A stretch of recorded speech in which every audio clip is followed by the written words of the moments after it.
ಹಿಂದೂ ಸಂಪ್ರದಾಯಗಳಲ್ಲಿ ಪೂಜೆ, ಪುನಸ್ಕಾರ, ಆಚಾರ, ವಿಚಾರ ಇವುಗಳಿಗೆಲ್ಲ ಮಹತ್ವದ ಸ್ಥಾನವನ್ನು ನೀಡಲಾಗಿದೆ. ಅದರಲ್ಲಿ ಪ್ರಮುಖವಾದದ್ದು ಮನೆಯ ಬಾಗಿಲ ಮುಂದೆ ಹಾಕುವ ರಂಗೋಲಿ. ಪ್ರಾಚೀನ ಕಲೆಗಳಲ್ಲಿ ಒಂದಾದ ರಂಗೋಲಿ ನಮ್ಮ ಮನಸ್ಸಿನ ಭಾವನೆಗಳನ್ನು ತಿಳಿಗೊಳಿಸಲು ಸಹಾಯಕವಾಗಿದೆ. ರಂಗೋಲಿಯನ್ನು ಮನೆಯ ಅಲಂಕಾರಿಕ ವಸ್ತುವನ್ನಾಗಿ ಅಷ್ಟೇ ಅಲ್ಲದೆ ವೈಜ್ಞಾನಿಕವಾಗಿಯೂ ನಮ್ಮ ಒಳಿತಿಗಾಗಿ ಬಳಸಲಾಗುತ್ತೆ. ಹಾಗಾದರೆ ಬನ್ನಿ ಸ್ನೇಹಿತರೆ, ಇವತ್ತಿನ ವಿಡಿಯೋದಲ್ಲಿ ರಂಗೋಲಿಯ ವೈಜ್ಞಾನಿಕ ಕಾರಣಗಳೇನು ಅನ್ನೋದ್ರ ಬಗ್ಗೆ ತಿಳಿದುಕೊಳ್ಳೋಣ. ರಂಗವಲ್ಲಿ ಎಂಬ ಸಂಸ್ಕೃತ ಪದದಿಂದ ಬಂದಿದೆ ರಂಗೋಲಿ. ಮನೆಯ ಮುಂದಿನ ರಂಗೋಲಿ ಮನೆಯ ಕಳೆಯನ್ನೇ ಹೆಚ್ಚಿಸುತ್ತೆ.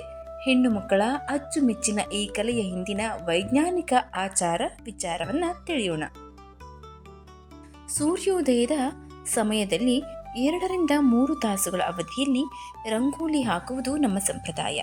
ಈ ಅವಧಿಯಲ್ಲಿ ಸೂರ್ಯನ ಕಿರಣಗಳಿಂದ ಯಥೇಚ್ಛವಾಗಿ ವಿಟಮಿನ್ ಡಿ ಜೀವಸತ್ವ ನಮ್ಮ ದೇಹಕ್ಕೆ ದೊರೆಯುತ್ತೆ. ಇದು ನಮ್ಮ ಮೂಳೆಗಳಿಗೆ ಅತ್ಯಂತ ಅವಶ್ಯಕ.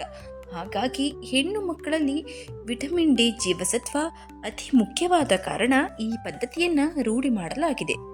ಇನ್ನು ರಂಗೋಲಿ ಪುಡಿಯಲ್ಲಿರುವ ರಾಸಾಯನಿಕ ಘಟಕಗಳು ಸೂರ್ಯನ ಕಿರಣಗಳನ್ನು ಹೀರಿಕೊಂಡು ಆರೋಗ್ಯಕರ ವಾತಾವರಣವನ್ನು ಸೃಷ್ಟಿ ಮಾಡುತ್ತವೆ ಅಂತಾನೂ ಹೇಳಲಾಗುತ್ತೆ. ಅಷ್ಟೇ ಅಲ್ಲದೆ ರಂಗೋಲಿ ಹಾಕುವಾಗ ನಮ್ಮ ಕೈ ಕಾಲುಗಳಿಗೆ ವ್ಯಾಯಾಮ ಸಹ ದೊರೆಯುತ್ತದೆ.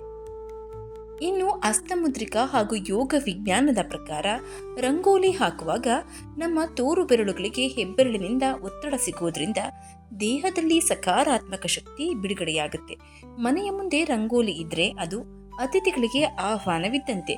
ಇದರಿಂದ ಆಕರ್ಷಿತರಾದ ಅತಿಥಿಗಳು ಸಂತೋಷದಿಂದ ಮನೆಯನ್ನು ಪ್ರವೇಶಿಸುತ್ತಾರೆ ಎಂದ ನಂಬಿಕೆ.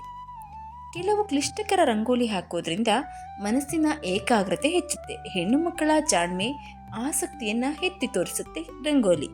ನರವಿಜ್ಞಾನದ ಪ್ರಕಾರ ಬಣ್ಣಗಳು ಹಾಗೂ ವಿವಿಧ ರೇಖೆಗಳಿಂದ ಮೂಡಿರುವ ಚಿತ್ರಗಳು ಬಹುಬೇಗ ನಮ್ಮ ಮೆದುಳಿಗೆ ತಲುಪುತ್ತವೆ ಹಾಗೂ ಮೆದುಳಿನ ಕೋಶಗಳನ್ನು ಉತ್ತೇಜನ ಮಾಡುತ್ತೆ. ಹಿಂದಿನ ಕಾಲದ ಆಚರಣೆಯ ಪ್ರಕಾರ ಮನೆಯ ಮುಂದೆ ರಂಗೋಲಿ ಇದ್ದರೆ ಮನೆಯಲ್ಲಿ ಎಲ್ಲವೂ ಶುಭಪ್ರದವಾಗಿದೆ ಎಂದರ್ಥ. ಈ ಎಲ್ಲ ಕಾರಣಗಳಿಂದ ಈ ಪದ್ಧತಿಗೆ ಮಾನ್ಯತೆ ನೀಡುವುದು ನಿಮ್ಮೆಲ್ಲರ ಕರ್ತವ್ಯವಾಗಿದೆ.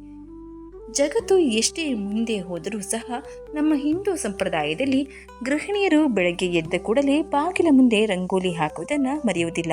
ಇದು ನಮ್ಮ ಸಂಸ್ಕೃತಿಯ ಹೆಮ್ಮೆ ಅಂತಾನೆ ಹೇಳ್ಬೋದು. ಈ ಮಾಹಿತಿ ನಿಮಗೆ ಇಷ್ಟ ಆಗಿದ್ರೆ ದಯವಿಟ್ಟು ಶೇರ್ ಮಾಡಿ, ಲೈಕ್ ಮಾಡಿ. ವಿಡಿಯೋ ಬಗ್ಗೆ ನಿಮ್ಮ ಅನಿಸಿಕೆ ಅಭಿಪ್ರಾಯವನ್ನು ಕಮೆಂಟ್ ಬಾಕ್ಸ್ನಲ್ಲಿ ತಿಳಿಸಿ.